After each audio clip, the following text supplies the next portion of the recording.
Bismillahirrahmanirrahim. Assalamualaikum warahmatullahi wabarakatuh. Selamat pagi.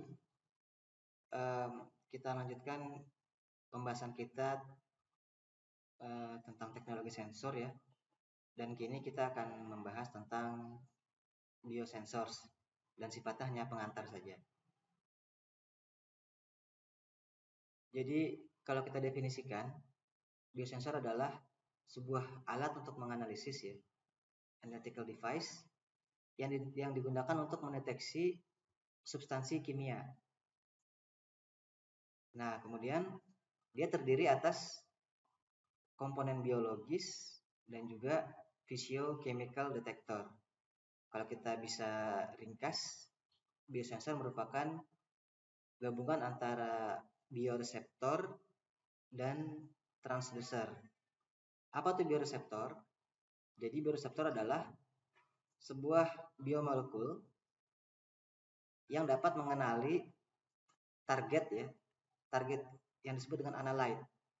Jadi analyte ini adalah target yang akan atau substansi yang akan kita detect ya, atau kita deteksi. Kemudian dihubungkan dengan transducer untuk mengconvert event tadi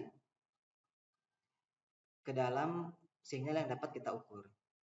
Jadi kalau kita memiliki analyte di sini, substansi apa yang akan kita deteksi gitu ya. Ini kita tidak bisa mengukur langsung ke transducer. Tetapi kita harus menggunakan bioreseptor dulu sehingga dia bisa dikenali ya. Kemudian setelah ini maka dibaca oleh transducer dan dikonversi menjadi measurable signal. Bisa resistansi, kapasitif ya, impedance, arus, tegangan dan sebagainya. Sesuai dengan pelajaran kita yang sebelumnya. Jadi di sini pentingnya ada bioreseptor ya untuk mendeteksi adanya molekul yang akan kita atau analyte yang akan kita ukur, deteksi. Nah, saya akan mengambil slide dari Dr. Manucher Bahrami. Ini ada di internet ya. Ini slide-nya bagus. Selain juga buku textbook ya yang telah saya upload juga PDF-nya. Jadi ada dua referensi ini yang utama untuk kita mempelajari tentang biosensor.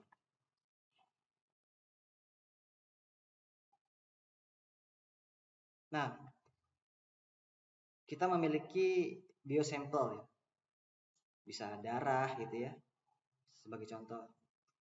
Dan di antara biosampel ini ada molekul yang kita ingin deteksi ya. Kan di dalam darah itu kan ada banyak molekul-molekul ya. Nah, dari sekian banyak molekul itu apa sih yang kita ingin detect? Gitu. Apakah hemoglobinnya, oksigen saturasi dan sebagainya. Jadi apa di dalam substansi ini yang akan kita ingin ukur, ingin deteksi. Nah, yang pertama adalah dari molekul-molekul yang banyak ini dalam satu substansi ya, misalkan darah tadi, itu masuk ke dalam bioreseptor. Nah, bioreseptor ini didesain hanya molekul-molekul tertentu saja, molekul-molekul yang interest ya, yang kita inginkan untuk detect, itu akan melekat atau bereaksi dengan bioreseptor. Jadi dia milih-milih. Di sini ada banyak, ada silang, ada segi 4 ya, ada minus dan sebagainya, ada plus. Hanya yang silang saja nih, yang di side molekul yang akan ditangkap oleh bioreseptor. Kemudian bioreseptor akan mengirimkan bereaksi kimia dengan transducer. Nah, transducer ini akan mendeteksi ya. Ini disebut transduction. Setelah itu dari transducer itu kita memproses signal yang dihasilkan oleh transducer tersebut. Sinyalnya bisa, kalau sinyal kecil maka kita amplify. Kemudian kalau dia ada noise kita filter dan seterusnya. Jadi pentingnya bioreseptor di dalam hal ini ya, dalam sebuah sistem biosensor. Kemudian barulah di display. Bisa display gelombang atau bisa display hasil. Kalau kita punya alat kesehatan ya sudah. Misalkan kita mengukur glukosa, molekul glukosanya diterima oleh reseptor, diolah oleh transducer, masuk ke sel processing, di display berapa gram per mililiter gitu, berapa miligram per liter glukosa atau gula darah yang kita miliki gitu. Nah, untuk bioreseptor sendiri itu zatnya ada banyak ya. Antibody bisa, enzim, DNA juga bisa, sel juga bisa sebagai bioreseptor, MIP, molecular imprint polymer, itu berupa polimer, atau dan lain-lain ya, ini masih banyak. Nah, jadi riset dalam hal ini memang masih sangat berkembang ya bioreseptor, karena memang setiap molekul ya, entah itu berupa protein, berupa bakteri atau virus, itu memiliki bioreseptor yang berbeda-beda. Jadi setiap tahun kan pasti ada ya jenis penyakit baru dan sebagainya. Ini masih terus senantiasa ada riset mengenai ini. Nah, kemudian masuk ke transducer. Transducer ini pilihannya juga banyak ya, sebagaimana pelajaran kita yang sebelumnya.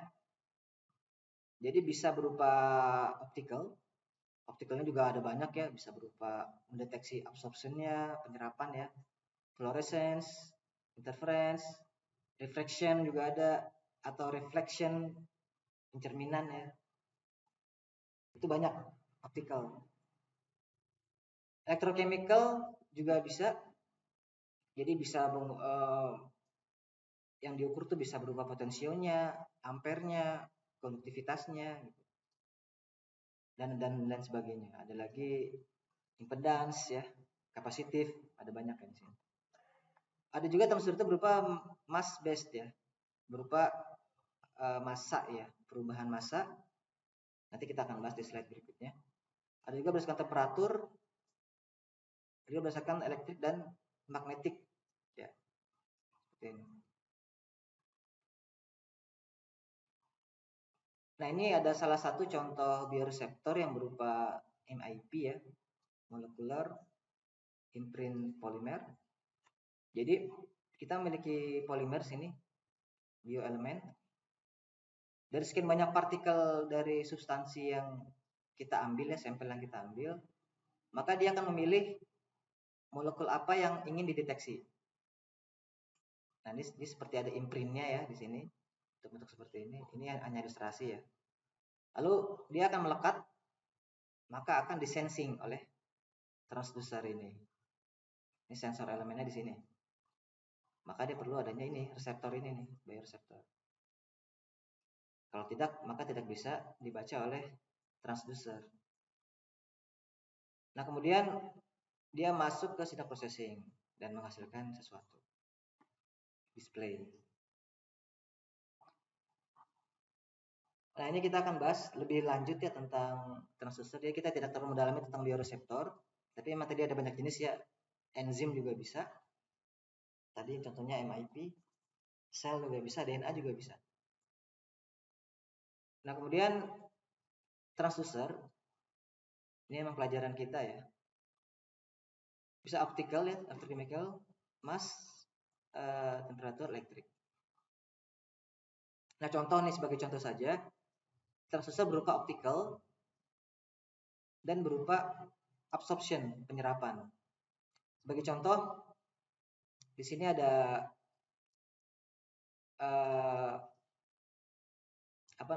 tempat ya yang di sini dimasukkan dengan reseptor dan substansinya yang akan kita detect. Kemudian ditembak oleh cahaya dengan intensitas tertentu.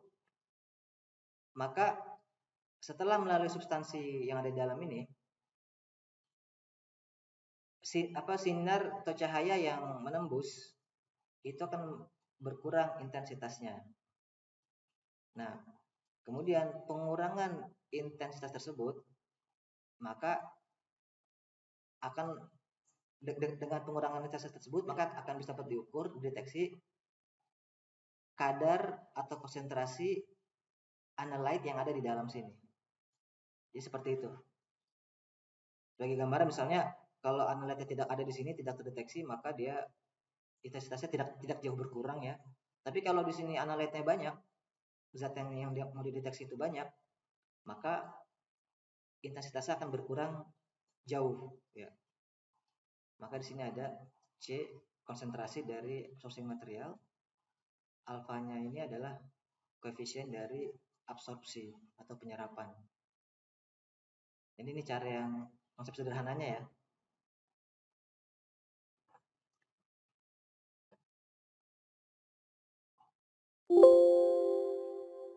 Kemudian ini contoh sebuah, ini masih sama yang masih absorption juga. Contoh oximeter.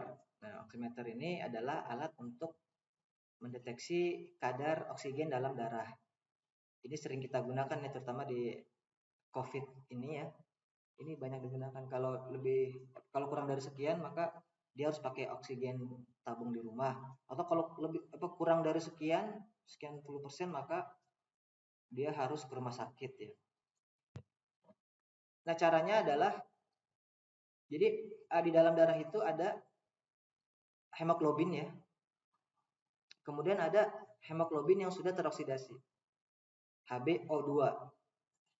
Nah, penyerapan panjang gelombang dari hemoglobin dan Hb oxide ya, yang oksihemoglobin ini berbeda gitu. Kita bisa lihat di sini grafiknya. Yang abu-abu ini oksihemoglobin, yang hitam ini hemoglobin.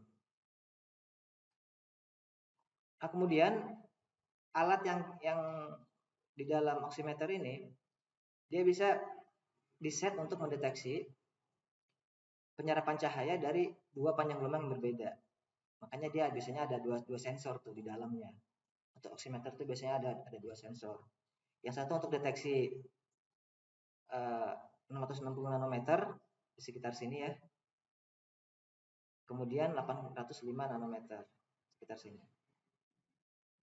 Nah, kemudian rasio antara Hb02 atau oksihemoglobin dan hemoglobin itulah yang digunakan untuk menghitung kadar oksigen dalam darah tersebut.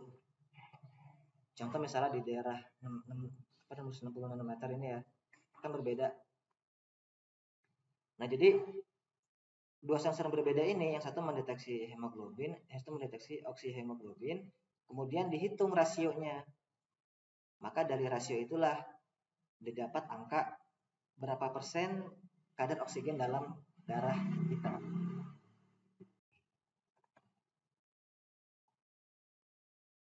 Nah, ada lagi selain absorption, ada juga metode secara optik yaitu fluorescence. Jadi fluorescence ini adalah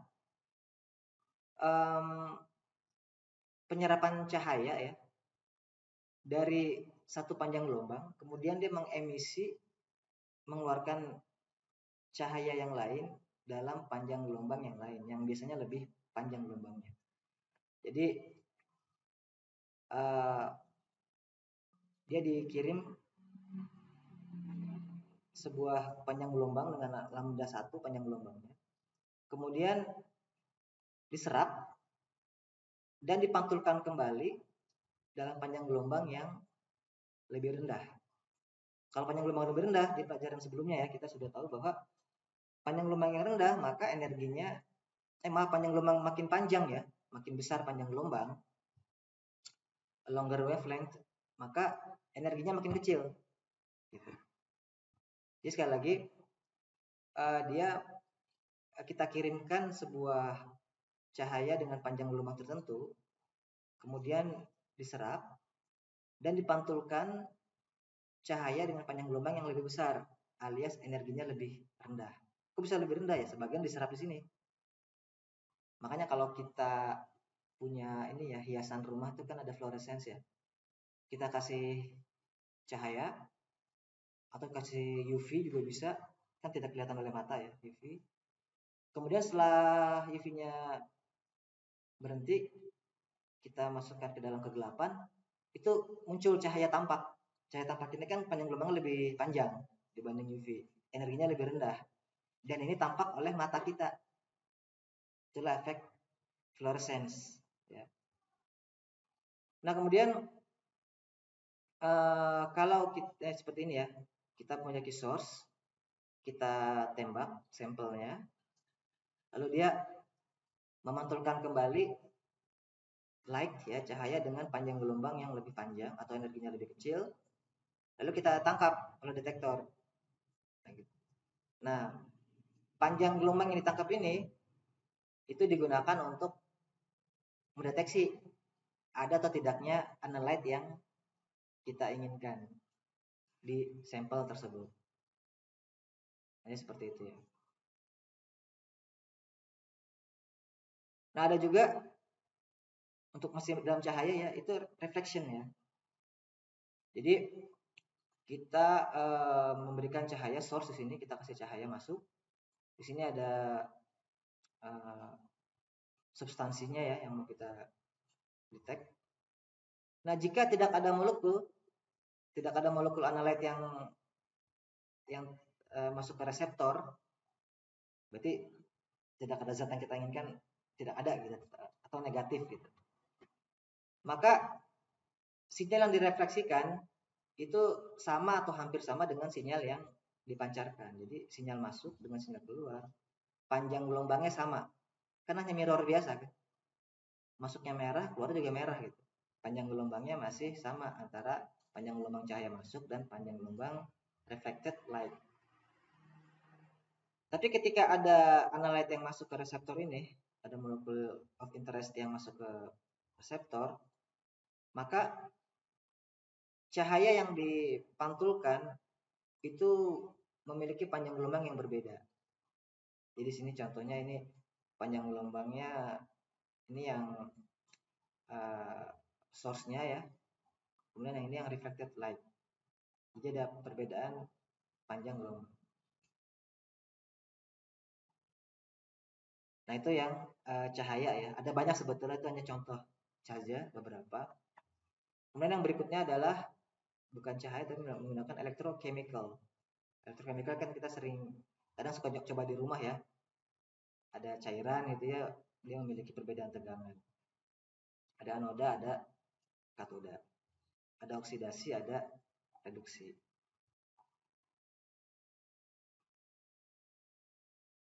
Nah ini contoh penggunaan electrochemical dengan metode aperometrik untuk pengukuran glukosa. Ya. Ini reaksi kimianya. Ini karbohidrat ya, ditambah air menghasilkan ini elektron ya, menghasilkan elektron. Elektron ini yang akan kita ukur di transducer. Nah dalam hal ini yang diukur adalah arus. Nah, jadi kalau grafiknya kita bisa lihat semakin banyak glukosa maka semakin tinggi arus yang dihasilkan. Tapi sangat kecil, nanoampere ya. Nanoampere ini nanti baru masuk ke transducer, itu bisa lebih kita bisa masukkan ke amplifier ya. Nah, signal processing nanti bisa akan kita baca. Nah, ini glukosanya dalam satuan milimolar ya. 1 molar itu kan 1 mol per liter ya. Berarti ini contohnya 5 milimol per liter gitu. Masih ingat ya, mol, molar, molaritas masih ingat ya, pelajaran kimia. Nah, kemudian yang kita deteksi adalah arusnya, menghasilkan arus. Jadi makin tinggi kadar glukosa, makin tinggi arus yang dihasilkan. Nah, arus ini yang kita baca. Tuh. Ini untuk glukosa meter. Nah, ini sekarang masih electrochemical juga tapi menggunakan potensiometrik. Jadi yang diukur adalah tegangan. Ya. Ini glukos juga. Jadi flow through glucose sensor. Jadi dia substansinya itu masuk mengalir ya. Flow direksinya ke sana.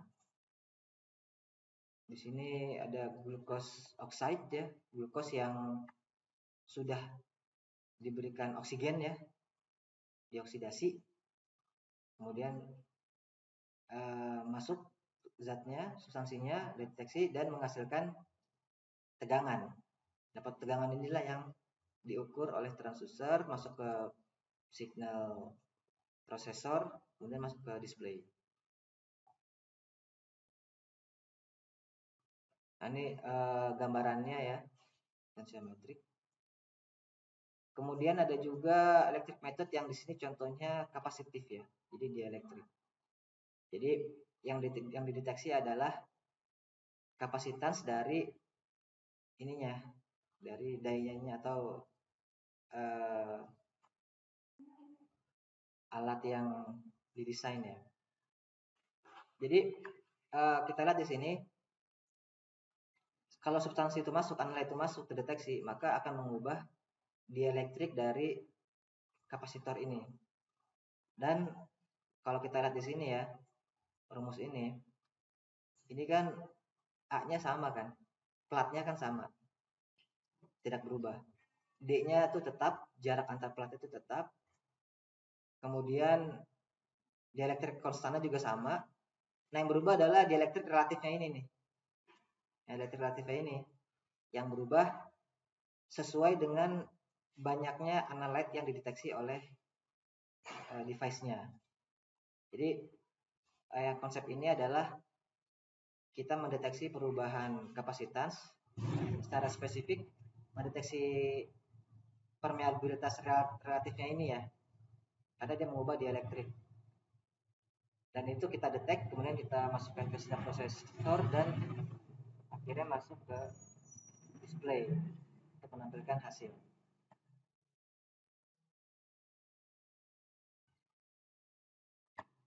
Nah, ada lagi nanti di luar elektrik ya, menggunakan mass atau massa berat ya.